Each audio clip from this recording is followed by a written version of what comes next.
Feriado prolongado movimenta bares, restaurantes e praias em Natal. Mais de 40 mil passageiros devem embarcar e desembarcar no terminal rodoviário até domingo. Oposição aproveita feriadão para acertar últimos detalhes antes do esperado anúncio oficial do pré-candidato ao governo do estado. Patrulha Maria da Penha amplia ações em defesa das mulheres vítimas da violência. A arrecadação de impostos registra aumento de 17% em março no Rio Grande do Norte, com destaque para o ICMS.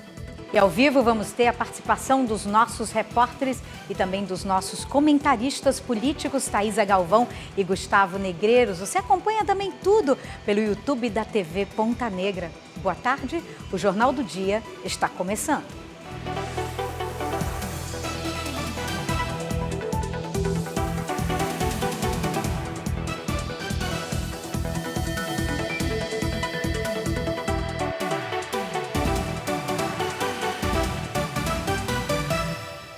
E a gente já começa o Jornal do Dia nesse feriadão falando sobre exatamente o dia de hoje que levou muita gente às praias, Sexta-feira Santa. E hoje a expectativa é de movimento intenso também nos bares e restaurantes de Natal.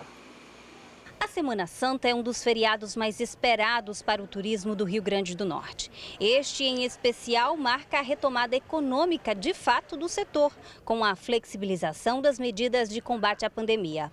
A Isis, que é proprietária deste bar localizado na praia de Ponta Negra, comemora o bom momento. A gente estava sem termômetro, né? Porque 2 anos sem ter esse feriado da Semana Santa. E agora a expectativa é que venha mais aquecido para a gente, né, esse feriado, a gente receba mais turistas, o próprio natalense também mais aqui dentro do estado, da cidade, né, contemplando nossas praias. E a gente já percebeu que o pessoal já está chegando. Desde quarta, quinta-feira, já começou um movimento bem maior do que as outras semanas. Nesta sexta-feira, muitas pessoas foram às praias. A Selma não pôde viajar, mas veio aproveitar o dia de sol. Resolvi ficar por aqui, praia, mar, tudo combina, né? Um lugar lindo. Nosso Rio Grande do Norte é perfeito, então vamos ficar por aqui, curtir um pouquinho que vai dar certo. A Associação Brasileira da Indústria de Hotéis do Rio Grande do Norte estima que a ocupação do setor fique em torno de 65% no feriadão. O Jackson veio de João Pessoa com a família toda aproveitar o feriado em Natal. Muito bom. Nós já vimos outras vezes, gostamos muito de Natal. Muito bom, muito acolhedora. Quem está curtindo muito o passeio é o Pedro, que até pediu para ser entrevistado. Gosta de passear, Pedro? Gosto. Gosta de viajar? Eu gosto. E tá gostando de Natal? Eu gosto. De acordo com pesquisa da ABIH, o gasto médio por pessoa deve superar os R$ 300 por dia, com permanência média de 3 diárias. Este casal do Rio de Janeiro acabou de chegar na capital e veio direto para a praia. A gente vai aproveitar bastante o estado, a gente vai ficar até segunda, depois a gente vai um pouco mais ao sul, a gente vai para Pipa. Aproveitar as praias aí do Nordeste, estou achando maravilhoso até agora. Maravilhoso, o sol está arretado do jeito que a gente estava esperando. Sejam todos muito bem-vindos e quase 40 mil pessoas devem movimentar o terminal rodoviário de Natal nesse feriado prolongado. A repórter de Assis Oliveira está lá e traz informações ao vivo para a gente. Boa tarde, de Assis. Como é que está o movimento aí na rodoviária?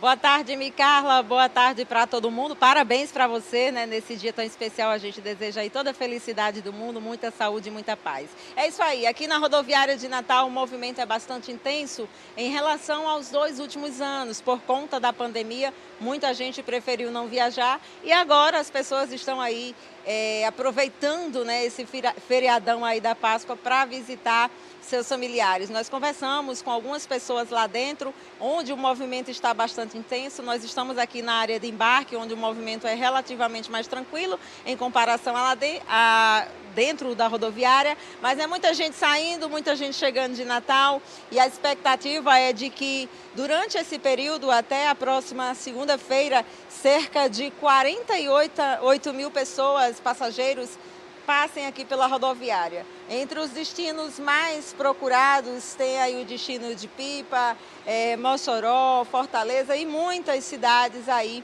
do interior do estado. A gente vai aqui dar uma passeada, eu vou pedir para a Kleber mostrar o movimento lá atrás, que já está mais intenso, tem alguns ônibus aqui que já estão prestes a sair. Antes da gente entrar nesse ao vivo, havia uma fila bastante intensa aqui. Lá dentro, muita movimentação também. E a gente vai aproveitar e conversar aqui com um amigo nosso que está também esperando para embarcar daqui a pouquinho. Boa tarde, amigo. Como é seu nome? Marcelo Souza. E o senhor está indo para onde? Rio de Janeiro. Vai morar? Vai só passear? Para morar. É isso aí. Boa sorte para o senhor.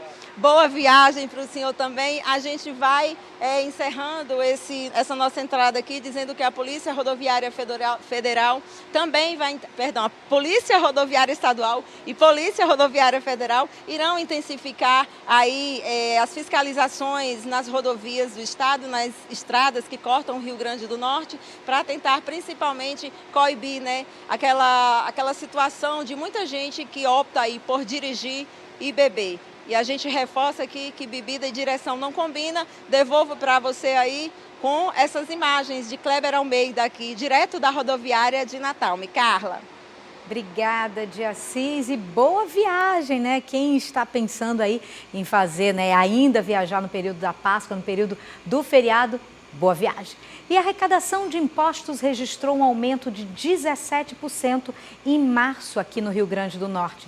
De acordo com o Boletim de Atividades Econômicas, o Estado recolheu um total de 633 milhões de reais em tributos. O maior responsável pelo aumento no total de receitas próprias no terceiro mês do ano foi o ICMS, que atingiu o patamar de 591 milhões de reais recolhidos. Com isso, a arrecadação acumulada no primeiro trimestre do ano chega a 1 bilhão e 900 milhões de reais. O setor que obteve o maior volume de vendas em março foi o comércio varejista, que registrou mais de 20 milhões de vendas a cada dia. A Rede de Proteção de Mulheres Vítimas de Violência em Natal conta há 2 anos com a Patrulha Maria da Penha. Nesse período, inclusive, as equipes de ronda especial já ajudaram mais de 100 mulheres que conseguem medidas protetivas contra os seus agressores. A cada saída da viatura, um caso de violência contra a mulher deixa de acontecer. Hoje, a Patrulha Maria da Penha em Natal acompanha 51 mulheres vítimas de violência doméstica em situação de risco. Cléa é a primeira patrulheira e mesmo com tantos anos de experiência na Guarda Municipal, casos de agressões físicas e psicológicas ainda surpreendem. O caso de uma senhora que passou 53 anos sendo vítima de violência doméstica e familiar. Violência física e psicológica. E só conseguiu se libertar porque os filhos denunciaram. E a partir da denúncia, essa mulher teve que aprender a reviver. Isso aí são estereótipos da nossa sociedade patriarcal, machista, que prega que a mulher que gosta de apanhar, que a mulher gosta de sofrer, que ela não rompe o ciclo porque não quer. Nada disso. Ela vai romper quando ela puder. A Patrulha Maria da Penha foi criada em Natal, em 2020. Toda vez que uma mulher presta queixa e a Justiça concede uma medida protetiva, equipes de guardas municipais passam a acompanhar a rotina dela para evitar que o agressor se aproxime. Por exemplo, nós temos uma mulher que ela voltou a estudar agora, mas ela tem muito medo porque tem familiares do ex-marido dela na mesma escola. Ela estuda à noite porque ela trabalha durante o dia. Toda noite a gente vai na escola dela, a gente procura saber a rota dos bares que ele frequenta. A gente passa na rota dos bares para poder, os amigos, os conhecidos, e ele vê que não é só um papel, a gente está de olho. Quando a vítima de agressão consegue uma medida protetiva, o acusado recebe logo um aviso de que não pode se aproximar da mulher, nem tentar entrar em contato.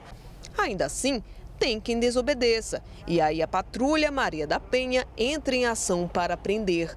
De 2020 até agora, 28 agressores foram presos em flagrante por descumprimento da medida protetiva. A pena é de 3 meses a 2 anos.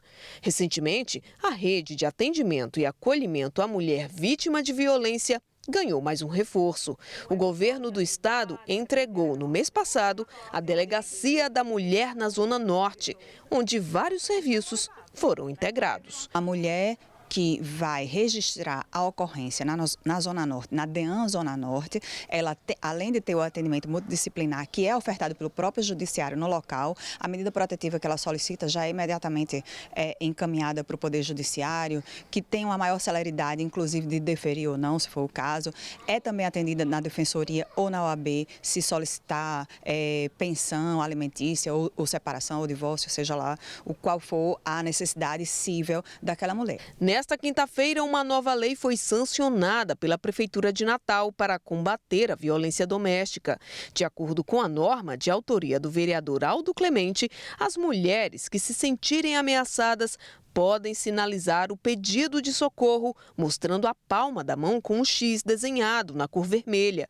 Quem atender essa mulher deve buscar ajuda policial. Liga para o 190 e a viatura da Polícia Militar vem ao local a socorrer, né? Agora, com essa nova lei, amplia-se não só para a rede de farmácia, como para o comércio. Então, toda forma de ampliar essa comunicação, né, de denúncia da mulher e os órgãos de segurança, ela é muito salutar.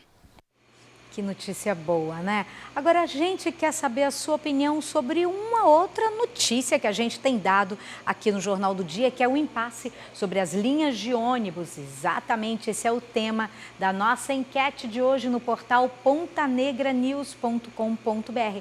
Você participa respondendo a seguinte pergunta: você acha que os opcionais devem assumir as linhas de ônibus que estão suspensas aqui em Natal?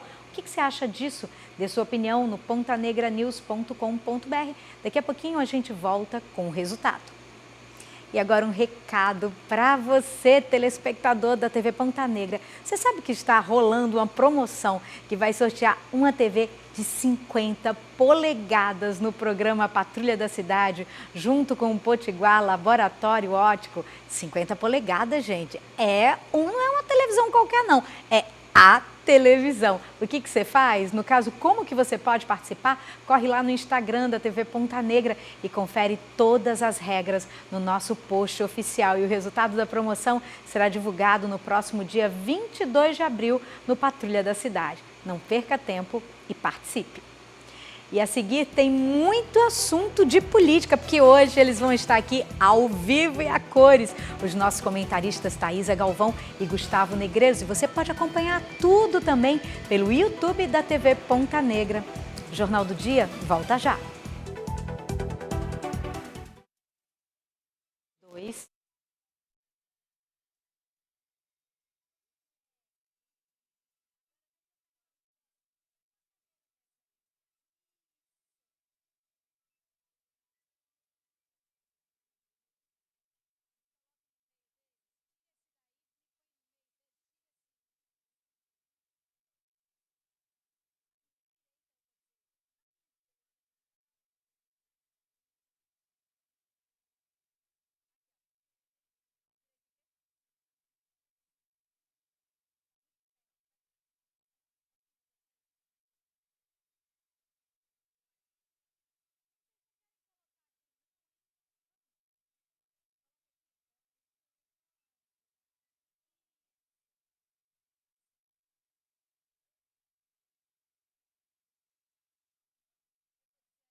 Vamos explicar para as pessoas que o champanhe só vem daqui? Uma lagoa como essa, no meio de uma cordilheira, presente de Deus.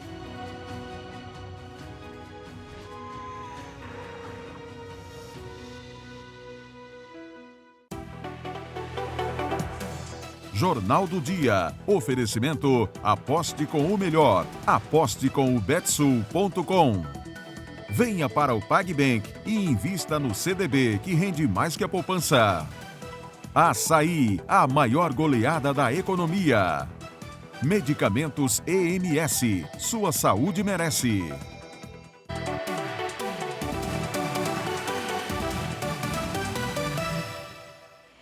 nós estamos de volta com o Jornal do Dia e agora é hora de falar sobre política. E como a gente combinou ontem, os comentaristas Thaisa Galvão e Gustavo Negreiros vieram ao vivo e a cores conversar comigo aqui no estúdio da TV Ponta Negra. Eu acho que foi por causa do meu aniversário, né? Eles vieram fazer um agrado aqui. Mas olha, boa tarde, Thaisa Galvão, boa tarde, Gustavo Negreiros. Como você está podendo ver, à direita do seu vídeo está Gustavo Negreiros, à esquerda está Thaisa Galvão. Mas hoje, brincadeiras à parte, hoje eu quero falar com vocês dois sobre esse balanço das articulações em relação ao governo do Estado, pré-anúncio, anúncio oficial da oposição marcado para acontecer terça-feira, dia 19. Eu quero começar com você, Thaisa. Como é que está aí? A próxima semana promete? Boa tarde, Micarla. Boa tarde, Gustavo. Boa tarde, vocês que estão em casa nos acompanhando hoje. A gente de cenário diferente. Eu à direita de Micarla, Gustavo Negreiros à esquerda de Micarla. Então, a gente vai falar dessa semana que promete, começando pela terça-feira, dia do índio, dia de apito, né? E aí a gente vai começar... Ainda bem que não foi no dia 21, né? De Tiradentes para cortar a cabeça. Abortaram, né? Assim, inicialmente seria o dia 21. Poderiam ter deixado para o dia 22, que é descobrimento do Brasil, é 22 o partido de Bolsonaro, se bem que o pré-candidato não é muito bolsonarista, porque apesar de ter o palanque bolsonarista no Rio Grande do Norte, o Solidariedade é presidido por Paulinho da Força, que está ali em nível nacional, abraçadíssimo com o ex-presidente Lula. Então, é uma coisa que não é um bolsonarismo muito raiz o que vai se lançar aqui no Rio Grande do Norte, apesar do Solidariedade ter construído toda uma história com base contra a governadora, em oposição à governadora Fátima Bezerra, né? O Solidariedade construiu isso. Houve já não sei se o Gustavo chegou a ver isso, houve uma movimentação em cima de que Paulinho da Força não iria acatar a chapa, porque o Solidariedade lá em cima estaria com Lula, mas hoje eu falei com Paulinho da Força, e ele me disse exatamente isso. O deputado Kelps, o Solidariedade, construiu um cenário de oposição à governadora Fátima Bezerra desde o começo, e aí o Estado está livre para montar a nominata que quiser, para fazer o palanque que quiser. Gustavo Negreiros, boa tarde. Deixa eu perguntar uma coisa para você.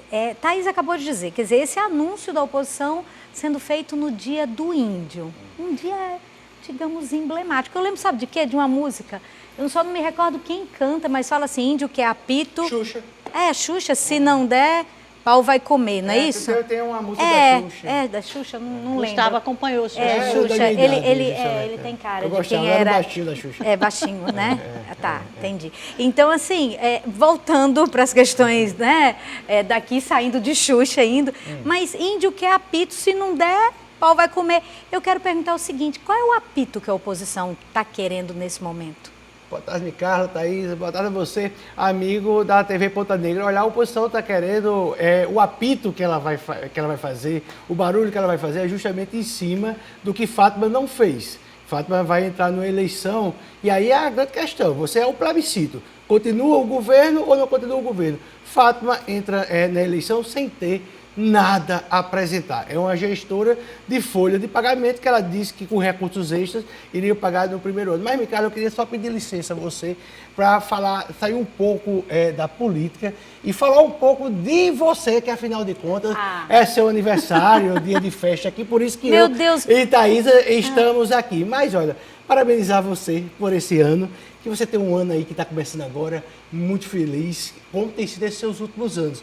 Você que reconquistou a TV, você que teve em alta, teve em baixa e está em alta de novo. As pessoas que fogem da mediocridade, que são diferentes, elas estão sempre lutando, estão sempre tentando algo novo, são pessoas inquietas. E eu acho que esse ano tem tudo para ser um ano muito bom para você, pelo fato de você ter voltado, inclusive, para o jornalismo, que é a sua casa, que é onde você se destacou.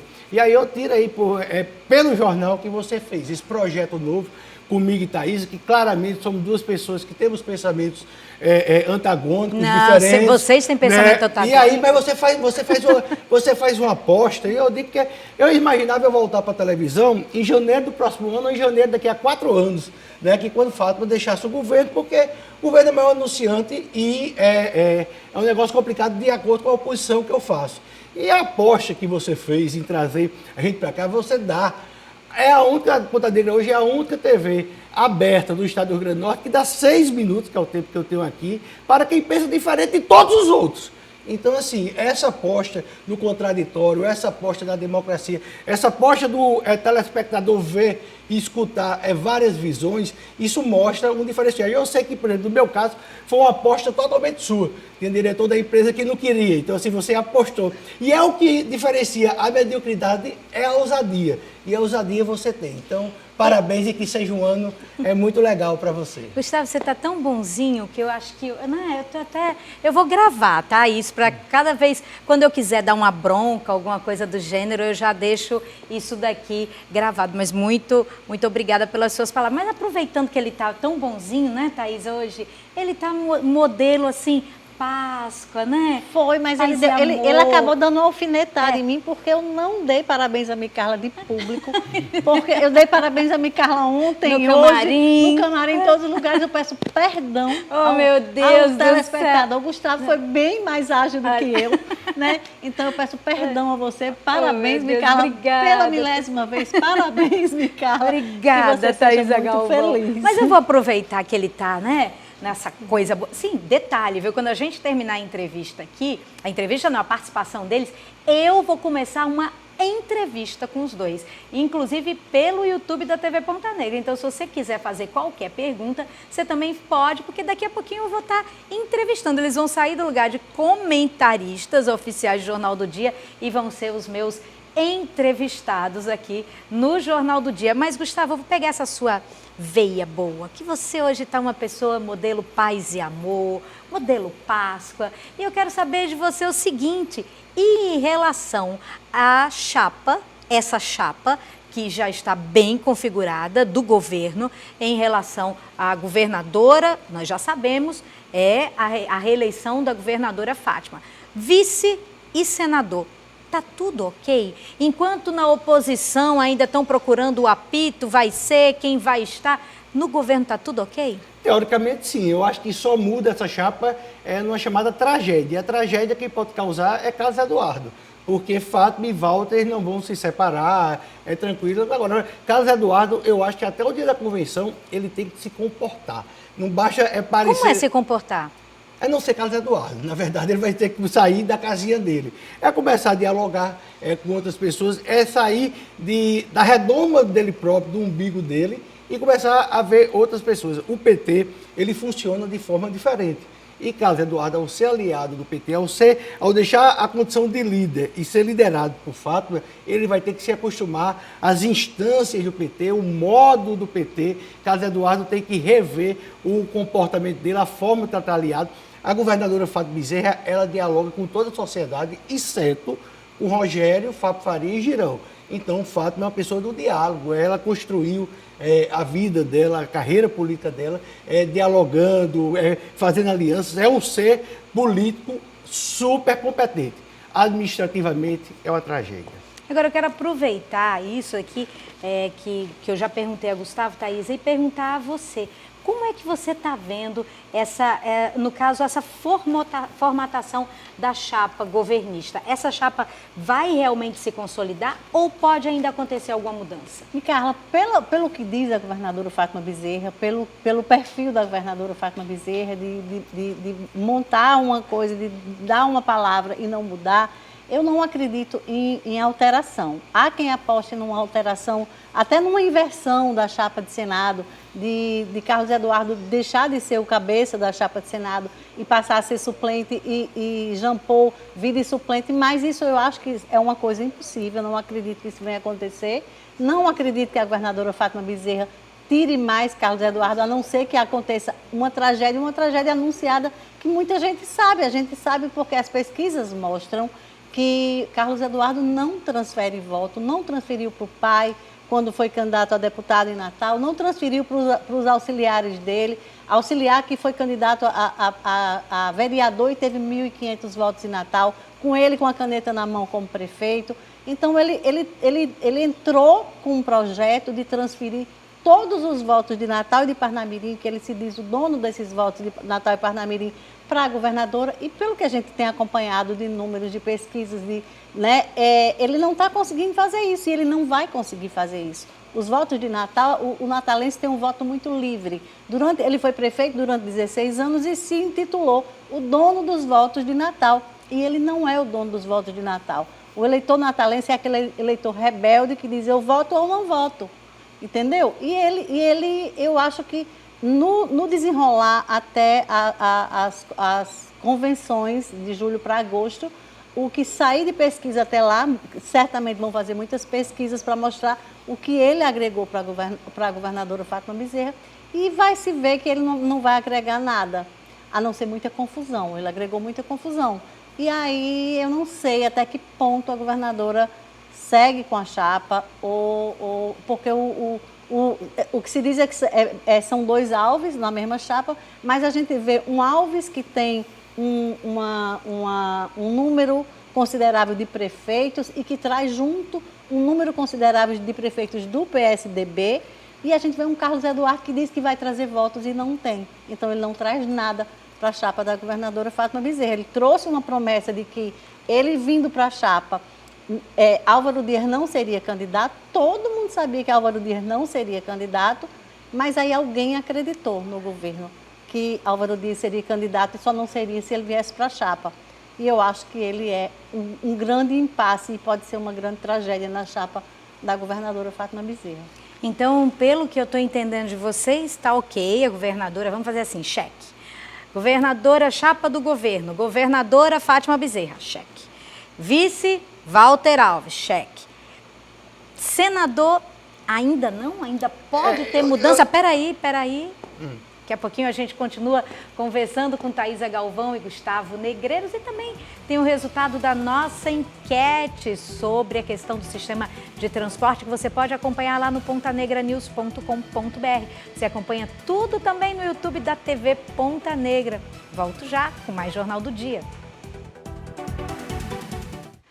E nós estamos de volta com o Jornal do Dia, e aqui no estúdio da TV Ponta Negra, hoje os nossos comentaristas Thaisa Galvão e Gustavo Negreiros, e eu deixei aí uma pergunta no ar.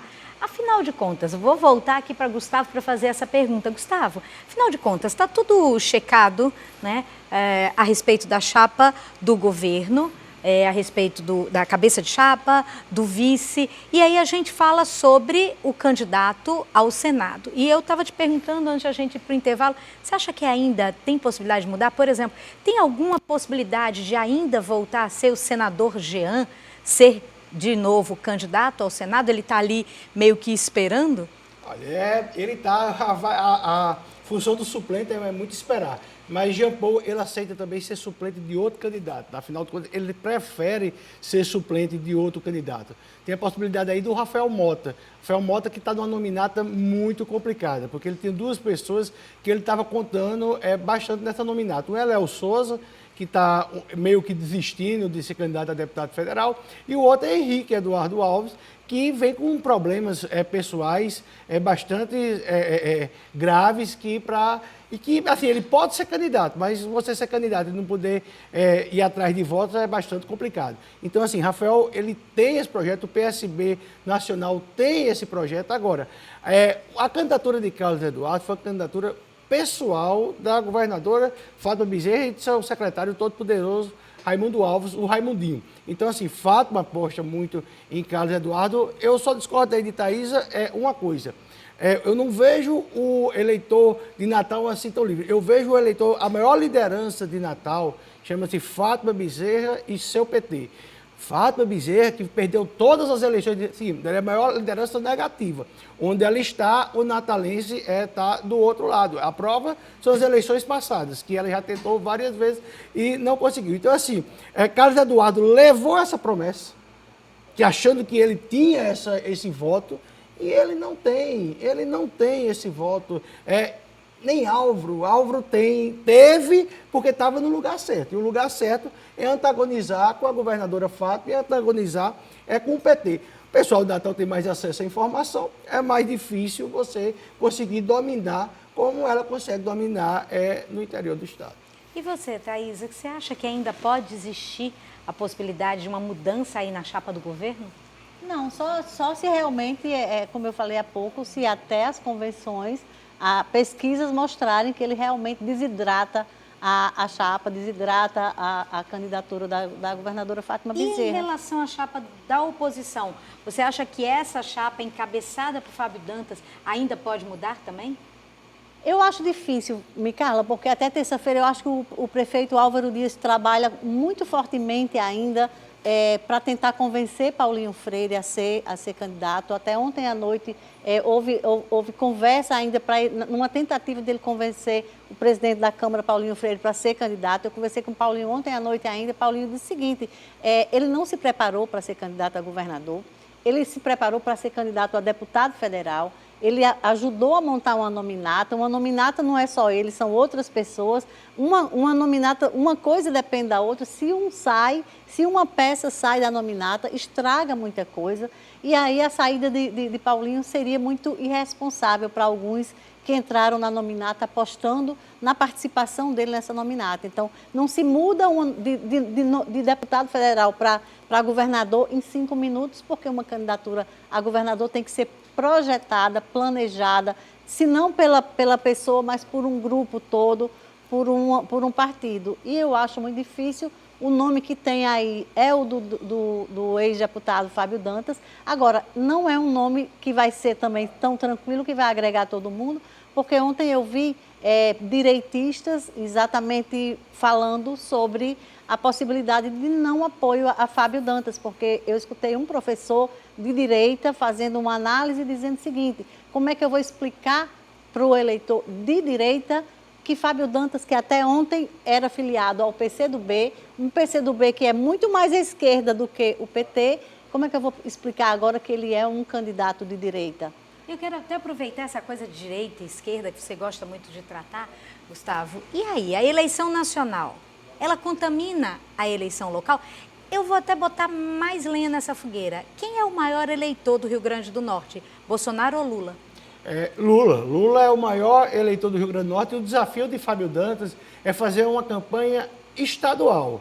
Não colocar a campanha nacional aqui. Fátima vai querer puxar o palanque de Lula aqui para o Rio Grande do Norte. Fábio Dantas enfrenta também uma oposição de Girão. Girão hoje está ciscando. Girão que, em momento algum, foi levado várias vezes a ele a oportunidade dele ser o candidato da oposição e ele não. Aí agora, hoje de manhã, amanheceu ciscando.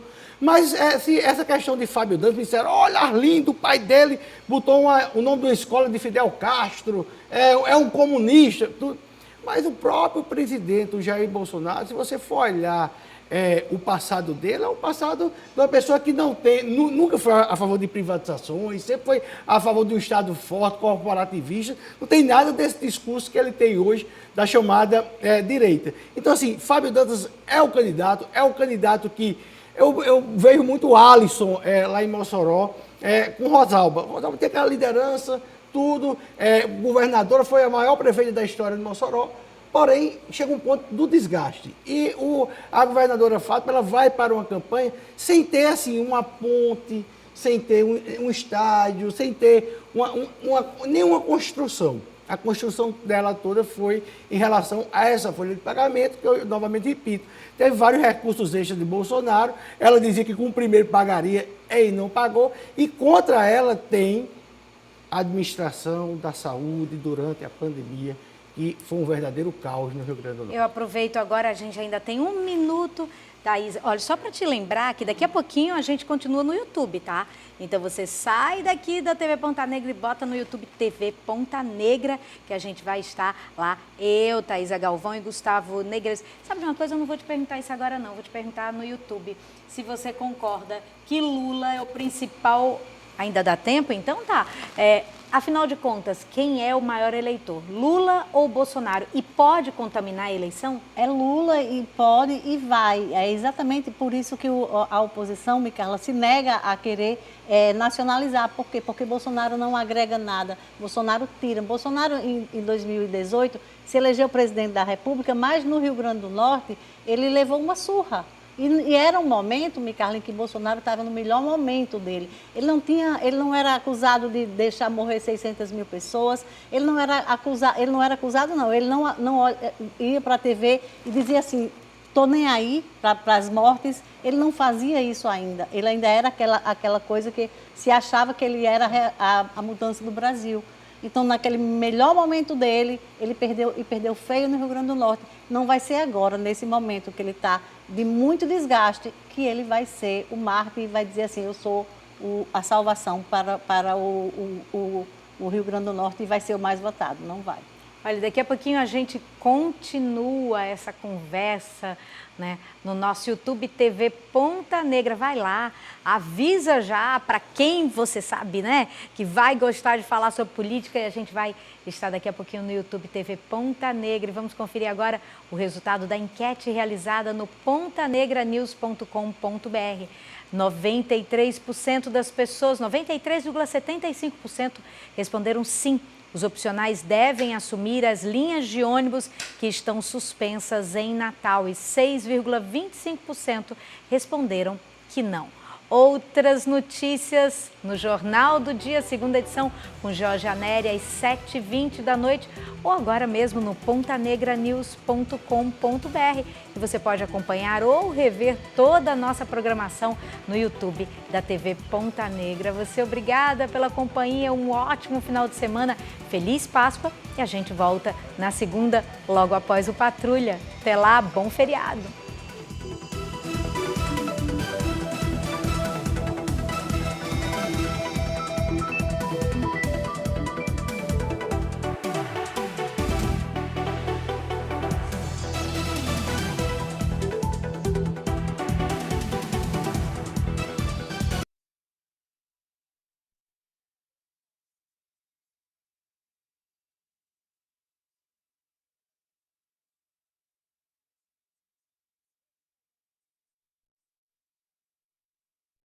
Sim, agora você é totalmente diferente. Tem uma amiga que disse que cada foto que eu Você bato é uma pessoa diferente. E é. Eu fico Mas olhando... até eu... olha ali, Thaísa. Olha aqui para a câmera 3, olha ele. E a gente aqui, né, direto do YouTube TV Ponta Negra, com você agora. Vamos continuar aqui a nossa conversa com os jornalistas Thaísa Galvão e Gustavo Negreiros. Mas agora eu quero fazer diferente. Porque até agora a gente falou sobre política e você pode, aí no chat do YouTube, você pode fazer pergunta aos nossos comentaristas, que a diretora que está lá dentro vai estar me passando e a gente vai fazer pergunta para eles também, tá? Então fica bem à vontade, aqui vai no chat e faz a sua pergunta a Thaísa Galvão e a Gustavo Negreiros. Mas eu quero começar, né, ladies first, quero começar perguntando aqui a Thaísa Galvão, porque hoje, às vezes você está assistindo a TV Ponta Negra, você já conhece tanto Thaísa quanto Gustavo dos blogs, da imprensa, mas talvez você não saiba como é que tudo começou. E hoje eles vão sair de comentaristas, de entrevistadores, para serem os meus entrevistados hoje. Porque hoje é meu aniversário, então hoje eu estou podendo mesmo entrevistar esses dois feras aqui do jornalismo. Quero começar conversando com você, Thaísa. Como é que tudo começou? Esse amor pelo jornalismo sempre foi um amor pelo jornalismo político ou não? Você começou em outra área? De onde que você começou no jornalismo? Micaela, eu comecei no jornalismo como repórter.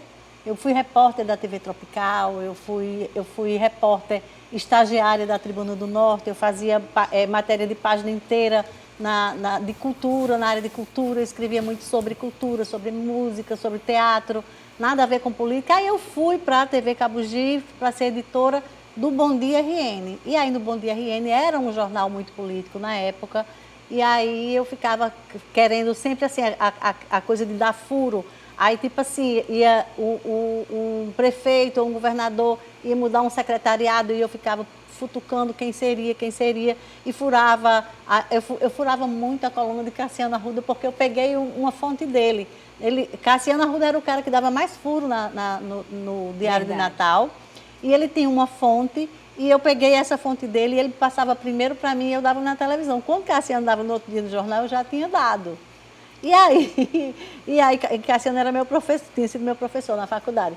E aí eu fui gostando dessa coisa. Assim, e eu tenho um sangue meu político, meu avô foi político no interior, eu acho que passou para mim, eu gosto, não de ser política, mas de escrever.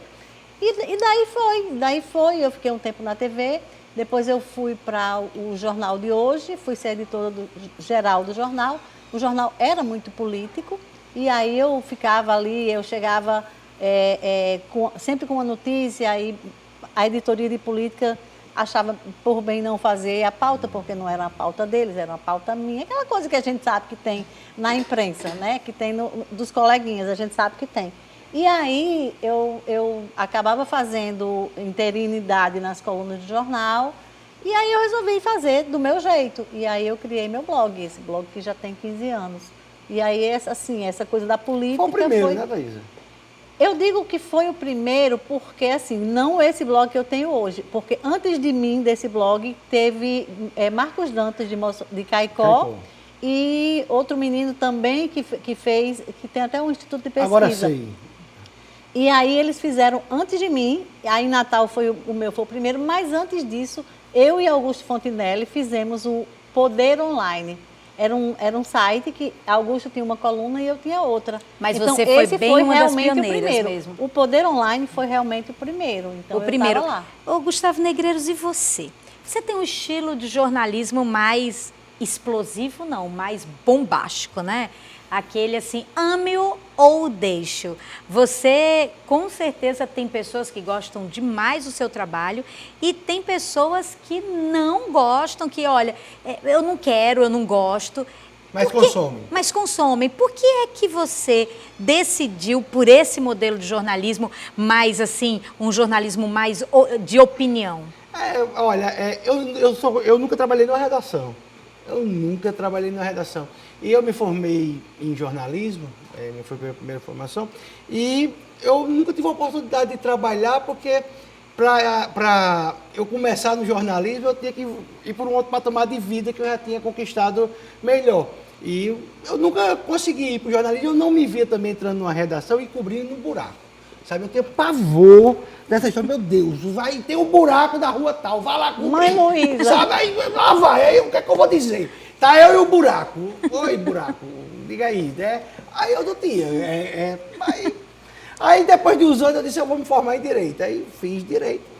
E a vida foi me levando para o jornalismo. Tinha alguns programas de rádios aqui em Natal que eu sempre era o reserva. O titular viajava, o titular entrava de férias e aí eu era chamado. Até que em 2018, a Haroldo Azevedo me deu um programa na 94 com o Gênero Tinoco, né? Aí a gente começou, o programa era 30 minutos, foi logo um sucesso, passou para 1 hora, mas eu e Gênero tivemos que nos separar, que eu fui para 96 FM. Mas aí eu não queria me separar de Gênero aqui, a gente tem uma amizade muito grande e tudo.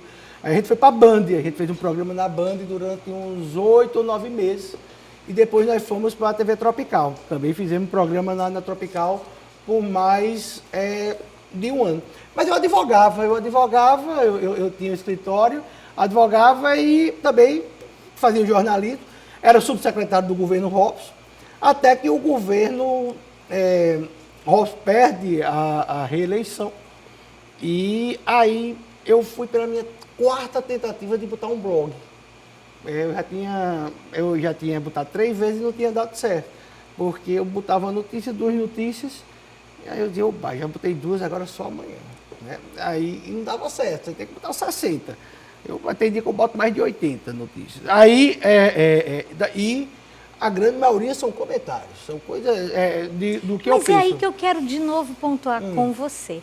O jornalismo que você começou a fazer era um jornalismo diferente, porque normalmente os jornalistas nunca quiseram. Não, eu dou minha opinião, mas eu não quero dizer exatamente em quem eu voto.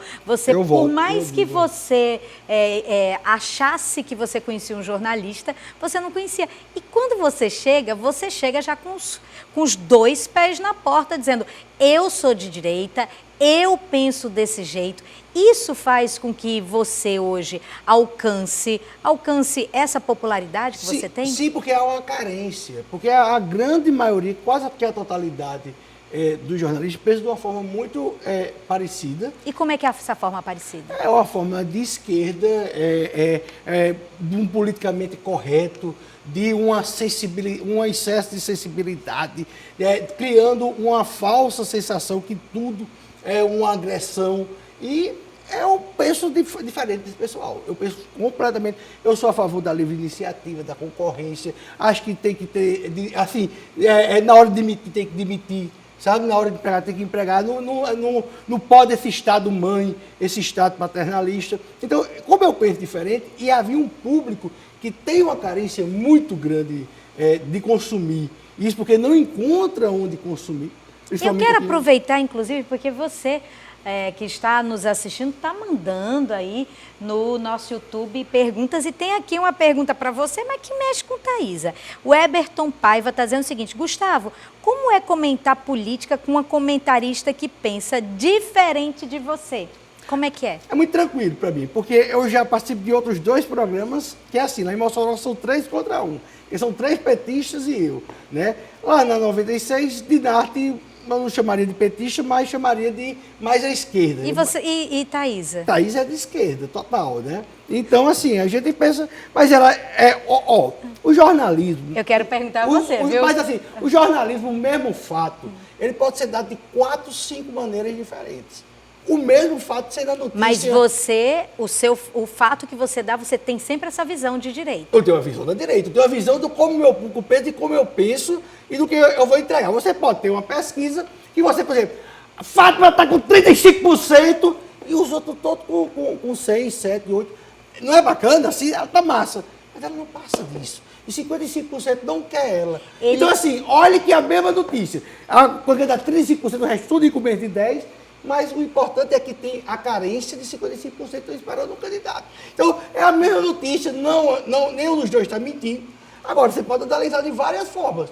Então, isso aí. É por isso que eu não me incomodo. Que e você se dá bem com Thaisa? A gente sempre tem uma amizade. E aí, Thaisa, como é? Agora eu vou perguntar igual o Herberton, vou fazer para você. Thaisa, como é que é comentar política com um comentarista que pensa totalmente diferente de você? Eu acho que a inteligência e a liberdade e a democracia está aí para isso. A minha inteligência, a de Gustavo, estão sendo expostas o tempo inteiro. Mas você se posiciona como uma jornalista de esquerda, como Gustavo acabou de colocar? Eu não me posiciono como uma jornalista de esquerda, eu me posiciono como uma jornalista de realidade. E a direita hoje está totalmente alheia à realidade. A gente não tem como deixar de ver isso. A direita hoje enxerga um mito que não existe no Brasil. A direita hoje enxerga uma realidade que não existe no Brasil. A direita hoje enxerga um modelo de família pregado que não existe no Brasil. Não existe nem na casa do presidente Jair Bolsonaro. O modelo de família que ele apresenta, ele criou 3 famílias, onde 3 mulheres chefiaram esquemas dentro da Câmara. Quem é na vida que quer um modelo de família desse para adotar na sua casa? Entendeu? Mas a direita hoje está cega, porque só enxerga isso, e quem não pensa igual é porque é Lula, é porque é esquerda, é porque é isso. Então você não tem esse título? Eu me acho jornalista capaz de analisar a realidade do Brasil, capaz de enxergar os erros do bolsonarismo, que a direita é incapaz de enxergar. Aí eu aproveito aqui o Randerson Tarsis também. Gente, vocês podem continuar mandando, viu, as perguntas aí no nosso chat do YouTube, aqui no YouTube, né? O Randerson Tarsis está perguntando o seguinte: gostaria, está até na tela, gostaria de saber se o que Bolsonaro fez pelo RN e também pelo Nordeste foi maior do que o que Lula e Dilma e Temer fizeram. E aí, Thaisa, você que está falando aí dessas questões relacionadas ao bolsonarismo, o que você tem a dizer aí para o Anderson? Não, eu não acho que foi mais, até pelo tempo. Ele tem 3 anos ele pode até ser uma pessoa com mais realizações do que o PT, mas ele só tem 3 anos até agora. A gente viu Lula ter 2 mandatos, são 8 anos aí. A gente viu Dilma ter 1 mandato e meio, já são 6 anos aí, mais 2 anos de Temer. Então é humanamente impossível ele ter feito mais do que eles. E você, Gustavo, o que você acha? É muito tranquilo, ele fez mais em 3 anos que nesses últimos 16 anos. Olha, que pra gente aqui de Natal, a gente não tem noção do que representa a água para botar numa panela, para comer. Assim, a gente é inimaginável num bairro aqui de Natal não ter água na torneira para fazer um feijão. E aí o Bolsonaro consegue trazer essa água através da transposição do Rio São Francisco. Porque Lula e Dilma fizeram... a água não chegou até agora. Quem trouxe essa água foi o presidente Jair Bolsonaro. E aí a gente pode colocar em relação a milhares de coisas, tipo moradias, quantidade de moradias que foi entregue, a questão agora da linha férrea, que é o transporte ferroviário extremamente importante. Então, o que Bolsonaro fez pelo Rio Grande do Norte é muito mais do que Dilma, Lula. Dilma e Lula, na época deles, a gente sempre ficava excluído de qualquer grande projeto. A Transnordeste, os projetos também não existiam, só eram tudo mental, da cabeça deles, mas todos os grandes projetos, o Rio Grande do Norte sempre foi excluído. E agora, Bolsonaro dá 2 ministros ao estado do Rio Grande do Norte e o Rio Grande do Norte passa a ser protagonista. Agora, é incrível, aí é culpa dos ministros e dele, como ele não consegue capitalizar, porque Garibaldi, até um dia aqui nos 35 anos da TV Ponta Negra, se gabando que era o governador das águas. Bolsonaro está trazendo 3, 4 vezes mais água que Garibaldi transportou na época dele. Então, assim, Garibaldi, com muito menos, ele consegue capitalizar. É o discurso dele até hoje, 30 anos depois. E Bolsonaro, fazendo agora muito mais, não consegue. Rogério, por exemplo, você tem a quantidade de ministros que nós tivemos aqui, a Aloysio Alves, Fernando Bezerra, Henrique, Garibaldi, da Previdência. Rogério trouxe muito mais que a soma deles todos, em relação à obra, mesmo porque o ministério de Rogério... Não, mas o de Fernando Bezerra e o de Aloysio também era o mesmo ministério. E Rogério conseguiu trazer, mas não capitaliza. Então, assim, tem alguma coisa muito errada em relação a isso. Ele não capitaliza em votos. Eu queria falar só um pouquinho dessa questão da água, eu acho que é muito importante. Foi muito importante a transposição ter chegado. Agora, a transposição chegou, uma parte da transposição, eu vi o ministro Rogério Marinho dizendo que tinha concluído, não concluiu. Foi feito um ramal, falta um ramal para concluir, para trazer mais água para o Rio Grande do Norte. Essa conclusão, se Lula for o presidente, quem vai terminar é ele. Aí ele vai dizer que foi ele que trouxe a água para o Rio Grande do Norte. E assim, a água é muito importante. Agora, você botar água no fogo sem ter o feijão, porque o feijão está muito caro, é bem complicado. Mas você planta. Essa é a diferença. É porque você planta o feijão, a gente quer que planta o feijão, a gente quer que planta o milho, certo? Porque a capacidade de irrigação do Rio Grande do Norte, com essa transposição, o que tem hoje, ela vai dobrar. Ela dobra a capacidade de irrigação. Então, essa é a questão. O nordestino, a gente, está num problema muito grande de receber bolsa isso, bolsa aquilo. As pessoas querem trabalho, as pessoas querem trabalho. A pessoa quer a água para que possa irrigar, para que possa plantar, que possa nascer, colher e vender ou comer, certo? E o PT, ele deu um mau costume, que Bolsonaro pegou e até aumentou esse mau costume, dobrou. Mas é uma cultura do Estado-mãe, do Estado paternalista que faz tudo, que são essas bolsas. O que as pessoas precisam é trabalho. Gustavo, para a gente encerrar, Gustavo e Thaísa, eu quero só fazer uma pergunta, porque Dona Miriam já está ali comunicando que tem festa daqui a pouco para mim. Amém, a gente vai comer Manda quem bolo. pode, obedece quem tem juízo, é melhor parar o programa. É melhor parar, hein? Mas eu quero só te perguntar uma coisa, perguntar a você e a Thaísa. Você lembra, se você pudesse dizer, a melhor notícia que você já deu até hoje, Gustavo, e nesse tempo como jornalista? Sem dúvida, porque era uma notícia que só eu, no Rio Grande do Norte, desde o primeiro dia falava, que me deu mais prazer, foi quando o Mineiro perdeu o mandato, que Beto Rosado, que o Querinho tinha depositado o documento, e aqui o TRE fez uma bizarrice que eu não entendo, né? E eu me lembro que 3 ou 4 dias antes eu tinha entrevistado o Mineiro e disse, o senhor vai perder o mandato. Aí ele disse, tem jeito de... Aí depois de 3 ou 4 dias sai a notícia, eu também fui o primeiro a dar, que eu estava no F5 eu sabia que tinha saído e esperando só mesmo sair. Então, essa foi o maior prazer que eu tive, foi em relação a Mineiro, que até eu devolvo para ele um grande verme do Rio Grande do Norte. Este é Gustavo Negreiros. Thaísa Galvão, melhor notícia que você já deu? Micaela, são tantas notícias que eu, sinceramente, eu não tenho a melhor notícia. A melhor notícia para mim é sempre a notícia que faz bem para a população, que não denigre a imagem de ninguém, que eu não tenha que dar resposta no dia seguinte dizendo que aquilo que eu publiquei foi mentira. Então, a melhor notícia para mim é sempre uma notícia de credibilidade, de verdade, que não me faz passar a vergonha da profissão que eu assumi. Esta é Thaísa Galvão e estes são os nossos comentaristas. Eu quero dizer Gustavo Negreiros, quero dizer Thaísa Galvão, da minha alegria, da minha honra, viu? De ter vocês. Eu que tenho a honra de ter vocês duas aqui ao meu Gente, lado. de ter vocês, você à minha direita, você à minha esquerda, enfim, Eu estou à sua você à direita, Micaela. você à minha esquerda. Mas o que vale é que o pessoal está vendo, eu tô à direita. Mas eu quero dizer... A ilusão de ótica, esse é o grande perigo. Eu quero dizer da minha Thaísa alegria... pegou minha resposta, eu disse era outro, que ele ia trocar. Eu quero dizer da minha alegria de estar aqui com vocês. E segunda-feira a gente tem encontro marcado com, no Jornal do Dia, Thaísa Galvão, Gustavo Negreiros e tudo sobre política e economia, porque aqui no Jornal do Dia, sempre, todas as notícias, a gente está em cima do lance, trazendo com exclusividade, em primeira mão para vocês. Feliz Páscoa, Thaísa, feliz Páscoa, Gustavo. Obrigada, obrigada. Você não comentou a roupa vermelha dela hoje, não foi? Tchau. Foi passar batido. Para você, uma ótima Páscoa. Deus te abençoe. Até segunda.